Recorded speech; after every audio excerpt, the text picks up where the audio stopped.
Hello दोस्तों, आपका स्वागत है फिर से एक नए वीडियो में। तो दोस्तों, ये वीडियो आज सेपरेटली उनके लिए है जिनको साइंस में कन्फ्यूजन होता है। मेरे एक सब्सक्राइबर है, उनको साइंस में काफ़ी कन्फ्यूजन है, तो आज से ये कन्फ्यूजन दूर हो जाएगा। ये वीडियो आप पूरे अंत तक देखिएगा। दोस्तों, मेरे एक सब्सक्राइबर हैं जिनको साइंस में कन्फ्यूजन था कि मतलब साइंस में शायद कन्फ्यूज वो होते होंगे कि किस तरह से पढ़ना है, क्या पढ़ना है, और किस मतलब साइंस में बायो, फिजिक्स, केमिस्ट्री को किसको सबसे ज़्यादा महत्व देना है। तो देखिए, आपके लिए मैं ये बताऊंगा कि अभी मुझे मालूम नहीं आप कौन से क्लास में हो या फिर कॉम्पिटिटिव की तैयारी कर रहे हो, तो मैं तो कॉम्पिटिटिव के बारे में थोड़ा आपको हिंट्स अच्छा खासा हिंट दे सकता हूँ और आपको अच्छे से बता सकता हूँ।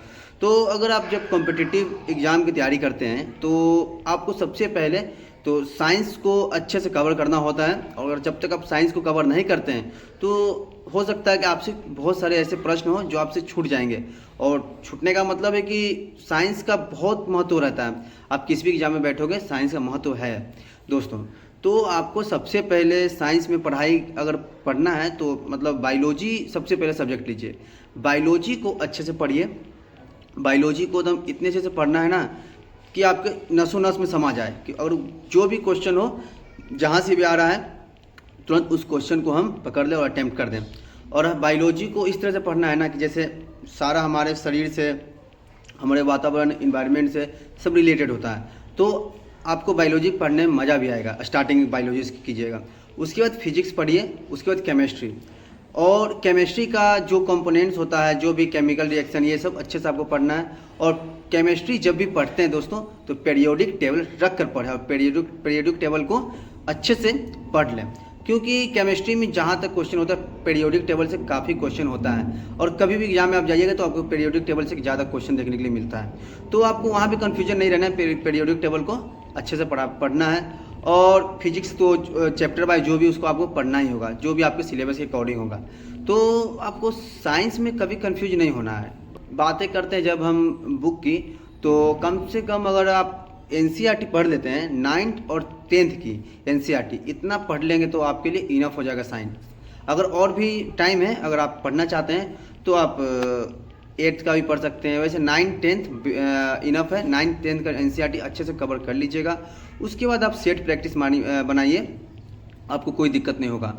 और कोई स्टैंडर्ड बुक भी लेकर आप पढ़ सकते हैं, लेकिन एनसीईआरटी मैं बोलूँगा एनसीईआरटी पढ़िए 9th 10th का साइंस को लेकर, तो अच्छा आपका हो जाएगा साइंस, और काफ़ी बेहतर हो जाएगा। और कुछ आपको अगर कुछ बुक्स भी लेकर पढ़ना है तो उसको आप पढ़ सकते हैं, लेकिन बायोलॉजी, फिजिक्स, केमिस्ट्री किसी भी सब्जेक्ट को पढ़ते हैं तो ध्यान से पढ़ना है, और एक एक बात को अच्छे से पढ़ना है, और अंडरलाइन करते हुए पढ़ना है, या फिर आपका हाईलाइटर है तो उसको मार्क करते हुए पढ़ना है। और दोस्तों, साइंस तो बहुत ही इंपॉर्टेंट सब्जेक्ट है। तो आधी बातें तो मैंने बता दिया, अब मैं ना आपको बात बताता हूँ जिससे आपके कन्फ्यूजन सारे दूर हो जाएंगे। अगर आपको कन्फ्यूजन दूर करना है किसी भी चैप्टर में, साइंस में, बायो, फिजिक्स या केमिस्ट्री में, तो आपको अगेन एंड अगेन रिवीजन करना होगा दोस्तों। आप सोच रहे हैं कि एक बार पढ़ करके छोड़ देंगे तो क्लियर हो जाएगा, लेकिन नहीं, आप कंफ्यूज रहोगे। एक बार पढ़ेंगे, 2 बार पढ़ेंगे, 3 बार पढ़ेंगे तो आपका कन्फ्यूजन जो भी होगा वो क्लियर होता चला जाएगा। अच्छा बात बताऊंगा कि कोई ऐसा जन्म घुटी नहीं है कि जिसको आप घोल कर पी लोगे और आपको याद हो जाएगा। आपको रिवीजन करना होगा दोस्त, इसीलिए आपको बोल रहा हूँ। कन्फ्यूजन आपका तभी दूर होगा क्योंकि 1 बार, 2 बार, 3 बार जब पढ़ते हैं तो आपका कन्फ्यूजन ऑटोमेटिक दूर होता चला जाता है। जितना अच्छे से पढ़िएगा उतना आपका कन्फ्यूजन दूर होगा। और मतलब आपका जितने भी सब्जेक्ट, जो भी सब्जेक्ट आप पढ़ते हैं ना, उसको आपको रिवीजन करते हुए चलना है, जिससे आपकी सब्जेक्ट में क्लियरिटी आएगी और आपका मतलब कन्फ्यूजन सारा दूर हो जाएगा और आपको पढ़ने में भी मज़ा आएगा। और जब आप बैठते हैं पढ़ने के लिए, साइंस थोड़ा स्टार्टिंग बोरिंग लगता है, लेकिन जब आपको समझ में आने लगता है सब कुछ रिवीजन करने के साथ साथ, तो मज़ा आता है, इंटरेस्टिंग सब्जेक्ट बन जाता है ये भी।